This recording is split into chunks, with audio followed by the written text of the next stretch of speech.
నువ్వు మా దిక్కు కాదు, నీ దొడ్ల సాయంత్రానికి ఎన్ని వచ్చినా ఒకసారి లెక్క పెట్టుకో బిడ్డ, నీ సంగతి చెప్తా గాని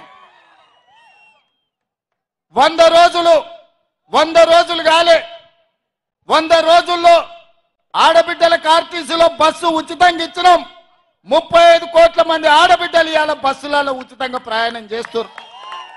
100 రోజులు కాలేదు, ఆరోగ్యశ్రీ పథకం ద్వారా 10 లక్షల రూపాయలు ఉచితంగా మహిళల ఇవాళ అన్ని కుటుంబాలకు ఆరోగ్యాన్ని అందించినాం.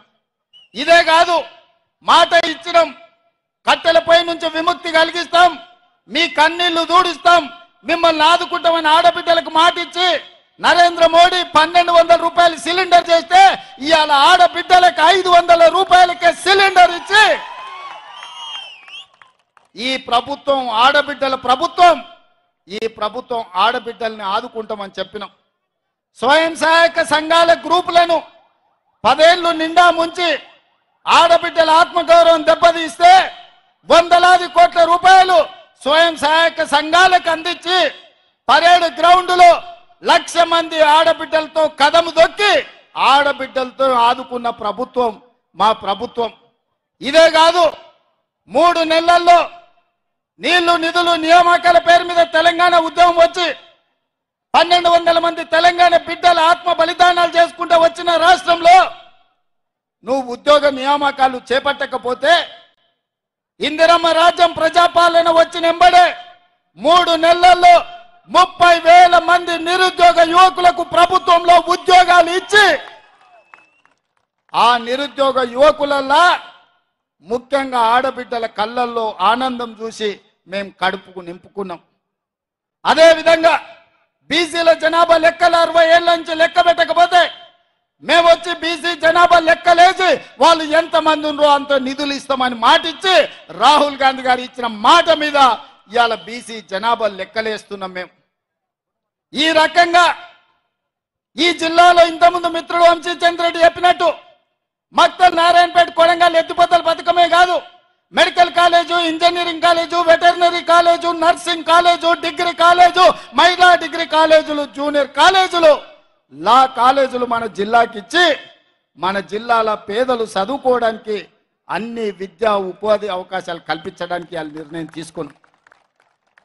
100 రోజుల్లో 10,000 కోట్ల రూపాయలు ఈ పాలమూరుకు మంజూరు చేసి పాలమూరు రంగారెడ్డి ఎత్తిపోతల పథకానికి 45 టీఎంసీల నీళ్ల కేటాయింపే కాదు 30,000 కోట్ల రూపాయలు కేంద్ర ప్రభుత్వం నుంచి రాబట్టడానికి కేంద్ర ప్రభుత్వాన్ని ఒత్తిడి చేసి ఇవాళ పార్లమెంట్లో మేము కొట్లాడుతున్నాం. ఇన్ని పనులు ఈ పాలమూరు జిల్లా కోసం మేం చేస్తుంటే ఇవాళ ఈ పాలమూరులో కాంగ్రెస్ను ఓడగొట్టాలి అని చెప్పి గద్వాల గడీల నుంచి దొర్సాని బయలుదేరి నేను ఒక్క మాట అడగదలుచుకున్నా మిత్రులారా, నేను ఒక్క మాట చెప్పదలుచుకున్నా. గద్వాల గడీల దొరలకైనా గజ్వేల్లో ఫామ్ హౌస్ దొరలకైనా మీ ఫామ్ హౌస్ల ముందల మీ గడీల ముందల బానిసలుగా మేము బతకదలుచుకోలేదు. మీ కాళ్ళ కింద చెప్పులమో మీ నెత్తి మీద గొడుగో లేకపోతే నీ చేతిలో సురకత్తాయి మా అన్నదమ్ములనే మేము పొడుచుకోదలుచుకోలేదు. మీరు అనుకుంటుండొచ్చు గతంలో లాగానే ఈ పాలమూరు బిడ్డలు మీ కాళ్ళ కింద చెప్పులుగానో మీ నెత్తి మీద గొడుగలుగానో మీ చేతిలో సుర కత్తులుగానో మారి మమ్మల్ని మేము పొడుచుకొని చేస్తే మా శవాల మీద మీరు గద్దెనెక్కాలని కలలుగా అంటుండ్రేమో. మీ జాతకం, మీ రంగు, మీ నీతి, మీ జాతి మేము గుర్తించడం మిమ్మల్ని పండబెట్టి తొక్కి పార్లమెంట్ కాంగ్రెస్ పార్టీ అభ్యర్థిని పంపించే బాధ్యత మా కాంగ్రెస్ పార్టీ కార్యకర్తలు తీసుకుంటారు. నేను అడుగుతున్న మిత్రులారా, 70 ఏళ్ల మన జిల్లాకు ఒక్క అవకాశం వచ్చింది. ఈ 70 ఏళ్లలో మనకు 1-6 మంత్రి పదవి ఇవ్వడానికే ఎన్నోసార్లు మీన మేషాలు లెక్కబెట్టారు. ఆనాడు తెలంగాణ రాష్ట్ర సాధన కోసం డాక్టర్ జిల్లాలో చిన్నారెడ్డి మొదలుపెట్టిన తెలంగాణ ఉద్యమకారుడు తెలంగాణ రాష్ట్రం వచ్చినాక కూడా చానేండ్లు మంత్రి పదవి ఇయ్యలే. కానీ ఇవాళ ప్లానింగ్ కమిషన్ వైస్ చైర్మన్గా మనం ఇచ్చి వారిని గౌరవించి ప్రభుత్వంలో భాగస్వాములను చేసినాం.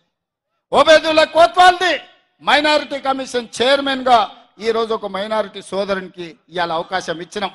ఇదే కాదు, రేపు పార్లమెంట్ ఎన్నికల తర్వాత ముదిరాజు బిడ్డను మంత్రిని చేస్తామని మాటిచ్చి 15 ఆగస్టు లోపల మంత్రిని చేసే బాధ్యత మేము తీసుకుంటాం.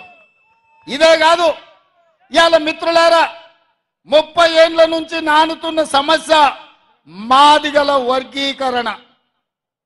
మాదిగ ఉపకులాల వర్గీకరణ కోసం పార్లమెంటులో కాదు సుప్రీంకోర్టులో కొట్లాడి వర్గీకరణను సాధించే బాధ్యత నాది, మా మిత్రుడు సంపత్ కుమార్ అని చెప్పి నేను ఈరోజు చెప్పదలుచుకున్నా. ఆనాడు నేను సంపత్ కొట్లాడితేనే శాసనసభలో చంద్రశేఖరరావు ఏకగ్రీవ తీర్మానం చేసిండు. మళ్ళా అఖిల పక్షాన్ని ఢిల్లీకి తీసుకెళ్తాడు. 10 ఏళ్ళైనా తీసుకెళ్లారు. ఇవాళ కొంతమంది మిత్రుల అవసరానికో రాజకీయ పరిస్థితిలో కొంతమందికి వంతబాడుతున్నారు, కొంతమందికి గొడుగుగా మారినారు. నేను వాళ్ళని తప్పు పట్టదలుచుకోలే. కానీ మా మాదిగ బిడ్డలకు నేను మాట ఇయ్యదలుచుకున్నా. 30 ఏళ్ళ మీ పోరాటానికి శాశ్వతంగా ఈ సమస్యకు పరిష్కారం చూపించే బాధ్యత నాది, మా మిత్రుడు సంపత్ కుమార్ది, పెద్దలు దామోదర్ రాజనరసింహ గారిది. ఇక మీరు కొట్లాడాల్సిన అవసరం లేకుండా మీ తరఫున తెలంగాణ రాష్ట్ర ప్రభుత్వమే కొట్లాడుతుంది. అది పార్లమెంట్లో అయినా, అది సుప్రీంకోర్టులో అయినా.